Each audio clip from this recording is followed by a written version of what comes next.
नमस्ते, मेरा नाम याकूत अली है और आप देख रहे हैं द वायर का कोविड बुलेटिन। 23 मई 2021 को भारत में 2,40,842 कोरोना के नए मामले सामने आए और 3,741 लोगों की इस वायरस से मौत हो गई है। वहीं ब्लैक फंगस के देश में 8,000 से भी अधिक मामले हो गए हैं और 219 लोगों की इससे मौत हो गई है। पहली खबर बाबा रामदेव ने बनाई। ये वही रामदेव हैं जिन्होंने लोगों के ऑक्सीजन सिलेंडर न मिलने पर मजाक उड़ाया था। दरअसल रामदेव ने एक टिप्पणी की थी, आप पहले वो वीडियो देख लीजिए। सुबह ही भाई राकेश जी ने मुझे एक मैसेज फॉरवर्ड किया, जिस एलोपैथी वाले अपने आप को जो सुपर साइंस बोलने वाले हैं, कि गजब का तमाशा है। एलोपैथी एक ऐसी स्टूपिड और दिवालिया साइंस है कि पहले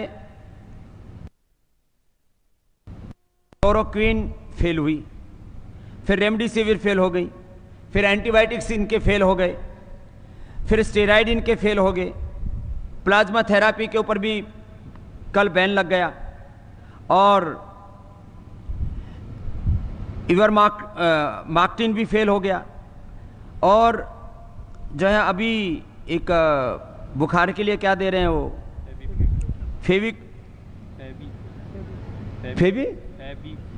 फेवी फ्लू, वो भी फेल है। जितने भी दवाएं दे रहे हैं, फिर लोग कह रहे हैं तमाशा हो क्या रहा है। बुखार की दवाई उनकी कोई कोरोना के ऊपर काम नहीं कर रही, क्योंकि आप बॉडी का टेम्परेचर उतार देते हैं। टेम्परेचर जिस कारण से आ रहा है, उस वायरस को, उस इन्फ्लेमेशन को, उस बैक्टीरिया को, उस जो है अलग उस फंगस को, जो भी अलग अलग प्रकार के इन्फेक्शन से जिस कारण से बुखार हो रहा हो, उसका निवारण तुम्हारे पास में है नहीं, तो कैसे ठीक करोगे। इसलिए मैं बहुत बड़ी बात कह रहा हूं, हो सकता है इसके ऊपर कुछ लोग विवाद करें। लाखों लोगों की मौत एलोपैथी की दवा खाने से हुई है। जितने लोगों की मौत हॉस्पिटल न जाने के कारण से हुई है, ऑक्सीजन न मिलने के कारण से हुई है, उससे ज्यादा लोगों की मौत ऑक्सीजन के बावजूद हुई है, दवा एलोपैथी की दवा मिलने के बावजूद हुई है, स्टीरॉइड की वजह से हुई है। ये कोई ताली बजाने की बात नहीं है, वैसी बात बता रहा हूं, ये पीड़ा की बात है।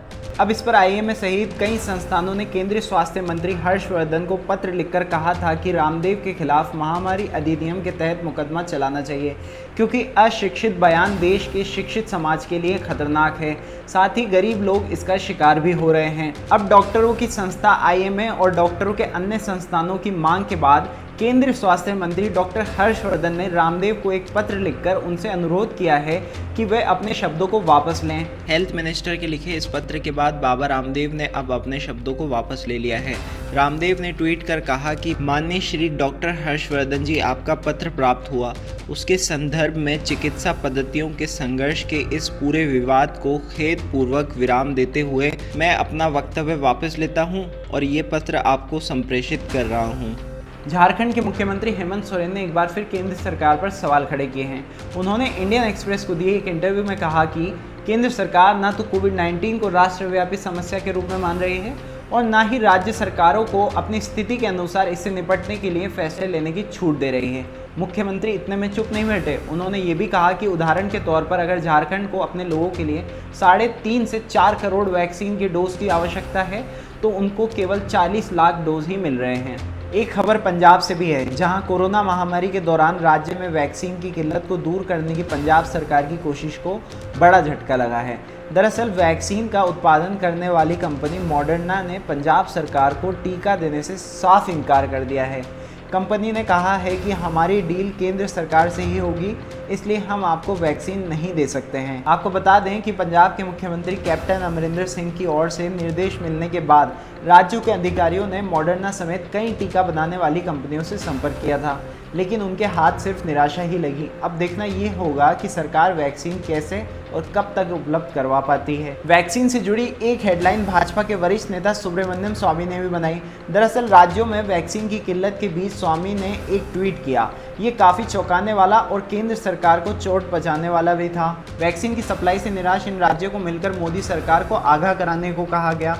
वहीं वैक्सीन की किल्लत को लेकर दिल्ली के मुख्यमंत्री अरविंद केजरीवाल और आंध्र प्रदेश के मुख्यमंत्री वाईएस जगनमोहन रेड्डी पीएम मोदी को ओपन लेटर लिख चुके हैं। मध्य प्रदेश के दमोह विधानसभा क्षेत्र से विधायक चुने गए अजय टंडन ने शुक्रवार को भोपाल में विधायक के तौर पर शपथ ली, लेकिन भोपाल से लगभग 250 किलोमीटर दूर बैठे दमोह के कई परिवार यही सोच रहे हैं कि अगर ये चुनाव नहीं होते तो अच्छा होता।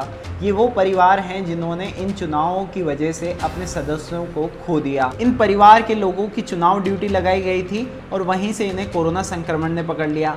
बाद में कोरोना ने उनकी जान भी ले ली।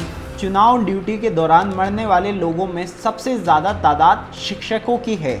28 शिक्षक चुनाव में लगी ड्यूटी की वजह से संक्रमित हुए और फिर उनकी जान भी चली गई।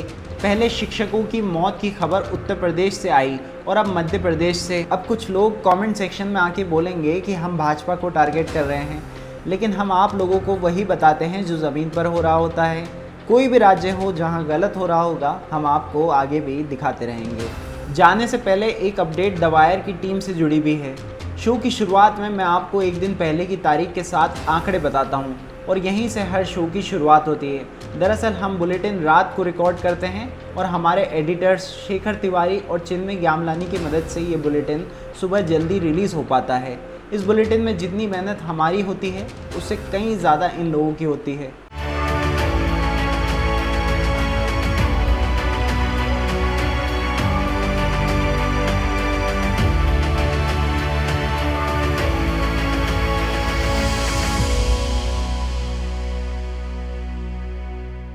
द वायर के और वीडियोस देखने के लिए सब्सक्राइब करें और बेल आइकन पर क्लिक करें। स्वतंत्र पत्रकारिता की आर्थिक मदद करने के लिए डिस्क्रिप्शन में दिए गए लिंक पर